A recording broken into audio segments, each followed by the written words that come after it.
जय श्री कृष्णा, जय माता जी। आप लोग के आप सबके ही अध्यय शक्ति एस्ट्रोलॉजी चैनल में एस्ट्रोलॉजर प्रियंका आप सबको स्वागत करती हूँ। और मैं अभी कार्तिक मास के व्रत में आप लोग को कार्तिक मास की व्रत कथा एवं महत्व सुनाने जा रही हूँ। कृपया ध्यान से सुनिए। सागर मंथन की कथा सुनकर किया क्रोध, चला जलंधर इंद्र से करने हेतु विरोध। नारद जी बोले, देवताओं को जीत कर जो राक्षस पाताल में जा बसे थे, वे जलंधर का आश्रय पाकर अब फिर भूमंडल में आकर रहने लगे। एक बार उस जलंधर ने राहु का सिर काटा हुआ देखकर उसका कारण शुक्राचार्य से पूछा। तब उन्होंने समुद्र मंथन और 14 रत्नों के हरण की कथा तथा दैत्यों के पराक्रम का सब वृत्तांत कह सुनाया। अपने पिता सागर के मंथन की बात सुनकर उसने क्रोध से लाल लाल आंख करके घशंबर नामक अपने दूत को इंद्र के पास भेजा। वह दूत स्वर्ग में जाकर इंद्र से बोला, सागर के पुत्र जलंधर ने अपना दूत बनाकर मुझे भेजा है। उसने कहा कि तुमने मेरे पिता को कैसे मथा और कहाँ से निकाले हुए रत्नों को जो तुम ले आए हो उन्हें दे दो। इस प्रकार दूत का वचन सुनकर विस्मित होकर भय और रोष से इंद्र घशंबर से कहने लगे कि हे दूत, हमने सागर का मंथन इसीलिए किया था कि पहले मेरे से डरे हुए पर्वतों को सागर ने अपनी कुक्षी में छिपा लिए थे और बहुत से दैत्यों की उसने रक्षा की थी। इससे मैंने भी उसके रत्न हर लिए। सागर का पुत्र शंखासुर भी देवताओं से बैर करता था, वह भी समुद्र के भीतर छिप गया।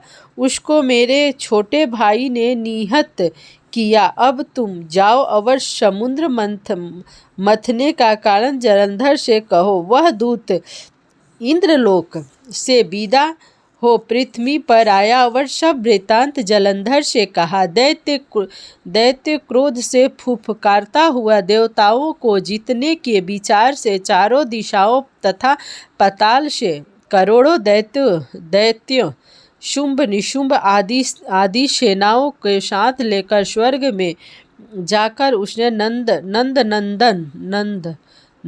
नौ वन में अधिकार कर लिया। देवताओं भी अस्त्र शस्त्र सहित अमरावती से बाहर निकले और तब वहां घोर युद्ध हुआ।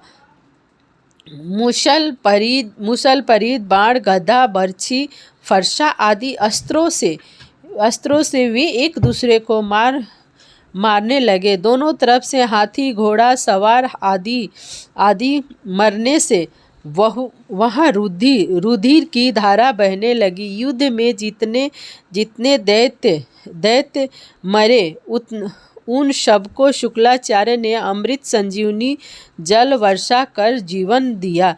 इधर बृहस्पति जी ने भी मरे हुए सब देवताओं को अपने मंत्र बल से जीवित कर दिया। युद्ध में मारे गए देवताओं को पुनः जीवित देखकर जलंधर शुक्लाचार्य से कहने लगा कि मेरे मरे हुए देवता फिर कैसे जी उठे। आपकी अमृत संजीवनी विद्या तो और किसी जगह सुनी ही नहीं।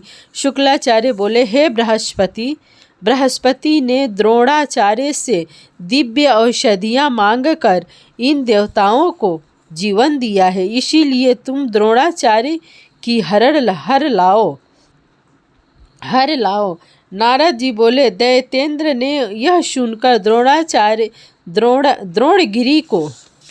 द्रोणगिरी को लाकर समुद्र में फेंक दिया और फिर संग्राम को गया। संग्राम में देवताओं को मरे हुए देखकर बृहस्पति द्रोणांचल के पास गए तो वहाँ वह नहीं था। द्रोणांचल को दैत्य हर ले गए। यह बात जानकर बृहस्पति भय से व्याकुल हो बोले, यह महादैत्य जीतने में नहीं आवेगा। यह रुद्र के अंश से है। इंद्र ने जो कुछ किया था उसे याद करो। बृहस्पति की यह बातें सुनकर सब देवता दसों दिशाओं में भाग गए। सागर के पुत्र जलंधर ने देवताओं को भागते हुए देखकर शंख भेरी कर शब्द करते हुए अमरावती में प्रवेश किया। अब इंद्रादिक देवता उससे पीड़ित होकर सुमेरु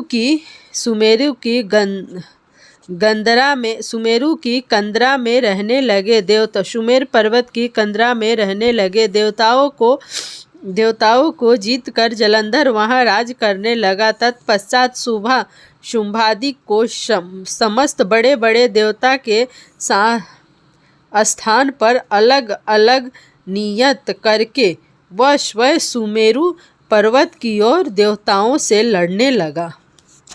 हरे कृष्णा, जय श्री कृष्णा। मिलते हैं